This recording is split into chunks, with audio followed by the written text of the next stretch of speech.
ketika mendengar kabar bahwa di sini terjadi gempa dan menimbulkan banyak dampak yang merugikan masyarakat atau masyarakat yang terdampaknya cukup banyak, pimpinan segera memerintahkan kami untuk meluncur ke lokasi.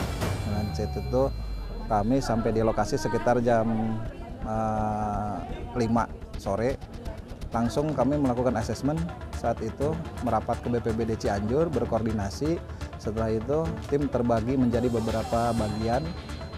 Sebagian ada dievakuasi dan sebagian aktivasi posko. Saat malam pertama kita di lokasi, kita mengevakuasi 2 jenazah di Cilaku.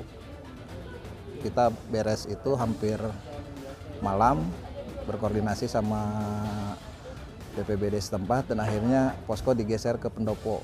Nah, setelah itu kita berpikir bahwa dievakuasi sudah ada yang menangani. Sudah ada Basarnas, sudah ada relawan-relawan yang begitu banyak, dan kita lebih fokus ke asesmen data kebutuhan warga. Kebutuhan mendesak apa saja yang diperlukan oleh warga, itu yang diutamakan oleh kami sebagai petugas dari BPBD. Itu yang pertama kita lakukan. Setelah itu kita lebih fokus ke asesmen pendataan, pengkajian kebutuhan mendesak, dan pendistribusian tenda-tenda darurat. Saat itu kami menyediakan beberapa tenda yang dibantu dari beberapa kabupaten kota yang hadir. Alhamdulillah BPBD kabupaten kota juga support, membantu dari mulai logistik sampai ke bantuan tenaga. Mereka standby di sini bersama kami dari Provinsi Jawa Barat. Kalau BPBD Jawa Barat sendiri, kita terpusat di satu posko utama di Pendopo. Sedangkan di kabupaten kota ada yang tersebar di beberapa kecamatan. Seperti Majalengka itu standby di pos Kecamatan Pacet. Terus Subang itu di Cilaku, khususnya di Rancagoong. Terus ada juga Kabupaten Tasik. Terus Bandung Barat juga ada. Terus Purwakarta, mereka tersebar di beberapa kecamatan yang ada di Cianjur ini yang terdampak, yang dampaknya lumayan besar. Kita di samping dapur umum, kita juga ngasih tenda. Semua stok yang ada di gudang logistik kita di provinsi, kita bawa ke sini semua. Ada kita sekitar 15 tenda pengungsi dan 20 tenda keluarga, kita bawa ke sini semua, kita pasang untuk warga yang terdampak. Terus kita juga menyediakan toilet portable di sekitaran posko. Itu yang kita lakukan saat ini. Di samping hal-hal tadi, kami juga membawa 1 unit mobil komob untuk fasilitas penginputan data informasi dan percepatan pelaporan. Untuk sistem audit pengolah data tetap kita ngambil datanya dari kecamatan, tapi kita konfirmasi ulang dengan teman-teman yang disebar ke beberapa desa untuk mengkonfirmasi data-data tersebut.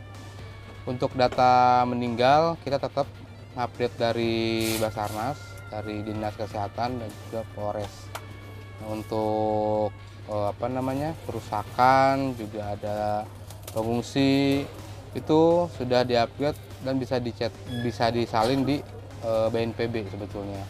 Jadi kita hanya menerima, terus memvalidasi, memverifikasi, terus disampaikan atau dikeluarkan berupa infografis. Awal dari BPBD Cianjur mungkin lebih fokus ke pencarian. Untuk sementara awal kemarin pendataan masih dihandle dari BPBD Provinsi Jawa Barat.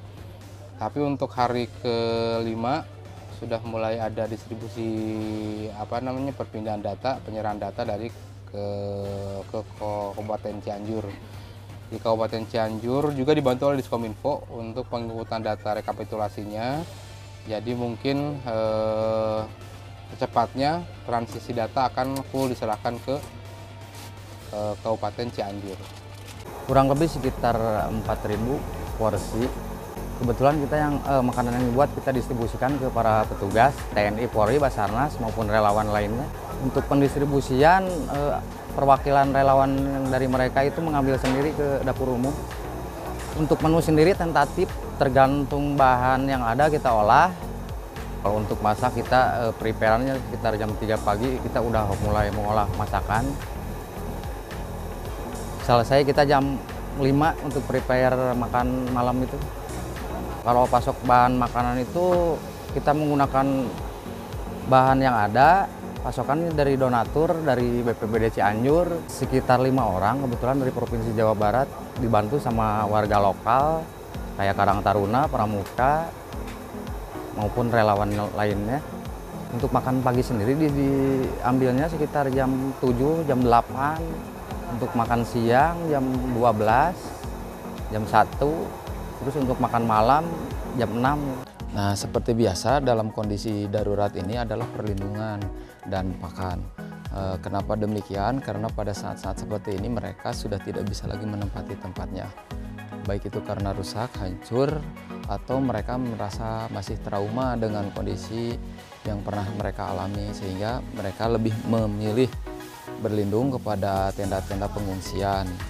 Makanya permintaan yang paling banyak adalah media atau alat-alat untuk pengungsian seperti tenda, selimut, matras, terpal, kayak seperti itu. Kemudian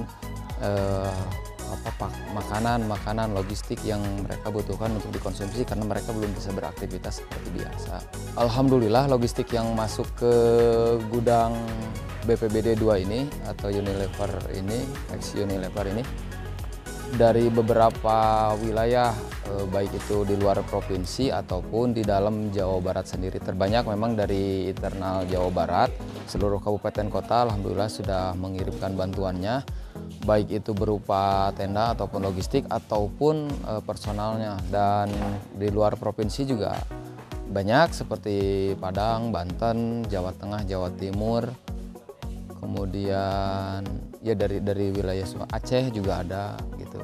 Untuk alur dari permintaan, kebetulan juga kita membuat juga hanya satu pintu melalui kecamatan. Sehingga kita memiliki 2 gudang, satu gudang di BPBD, satu gudang di Balai Rancage. Gudang-gudang itu hanya menerima permintaan bantuan dari kecamatan. Itu pun harus sudah diverifikasi sama petugas verifikator.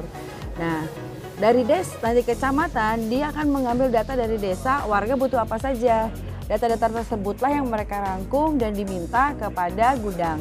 Dari gudang setelah mereka mengambil, lalu mereka akan kirimkan kepada desa-desa, dan desa-desa akan menunggu warganya untuk mengambil kebutuhan-kebutuhan logistik yang mereka butuhkan. Sebetulnya data sudah terkumpul, tinggal barangkali mengklopkan antara yang ada di kami dengan instansi terkait untuk mengklopkan data yang ada begitu.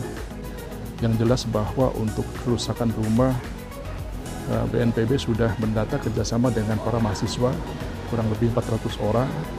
Data perumahan sudah didapatkan, data yang lainnya, kerusakan yang lainnya ternyata sudah ada data di instansi-instansi yang terkait dengan kebencanaan. Makanya bidang RR secara tupoksi barangkali sudah merupakan tugas yang paling dominan di sini. Tugas kami tentunya ke depan, strategi kami adalah menyusun Ditupasna. Ditupasna bekerja sama dengan BPBD Cianjur begitu. Rencana kami barangkali dengan rutinitas mungkin per 3 hari atau per 2 hari kita akan adakan secara kontinu kerjasama dengan BPBD Kabupaten Cianjur dalam rangka pembentukan Ditupasna. Ditupasna tentunya adalah arahnya kepada gempa yang terjadi di Cianjur begitu.